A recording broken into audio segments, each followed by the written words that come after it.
పవన్ కళ్యాణ్ అనుభవం ఎంత, ఆయనకు తెలిసిందెంత, తగుదునమ్మా అనుకుంటూ ఆయన వెళ్ళి పక్క రాష్ట్రంలో ఉన్న పార్టీకి నీతులు చెప్పడం ఏంటి అని ప్రశ్నిస్తున్నారు సిపిఐ కామ్రేడ్ రామకృష్ణ గారు.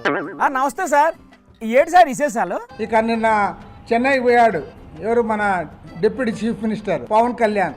ఏం చేశారు సార్ చెన్నైకి వెళ్ళి? పోయి ఈయన తాతకు దగ్గు నేర్పినట్టు నేర్పుతున్నాడు. తాతకు దగ్గులు నేర్పడానికి అంత దూరం వెళ్ళాలేటండి? డిఎంకే పార్టీ నీవు పుట్టకనే పుట్టింది. అవును, అయితే ఏదంటారు? జమిలీ ఎన్నికలకు అంగీకరించండి అంటూ. ఎవరిని?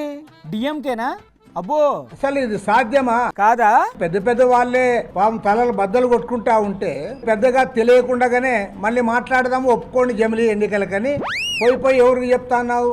పోయి డిఎంకే లాంటి వాళ్ళకి పోయి చెప్తాను. పవన్ సార్కి అన్ని తెలుసు సార్, ఆయన చెప్తే డిఎంకే తప్పకుండా వింటది. నీవు నిన్న మొన్న వచ్చినావు రాజకీయాల్లో, ఇంకా ఓకే అయినా మేమేం తప్పు పట్టం నిన్ను. ఎప్పుడు వచ్చాడన్నది కాదు సార్, తాతకు దగ్గు నేర్పాడా లేదా అనేదే పాయింట్. కానీ నువ్వు పోయి తాతకు దగ్గు నేర్పుతాను. దగ్గులో తుమ్ములో ఏదో ఒక ప్రయత్నం చేస్తున్నారు కదా.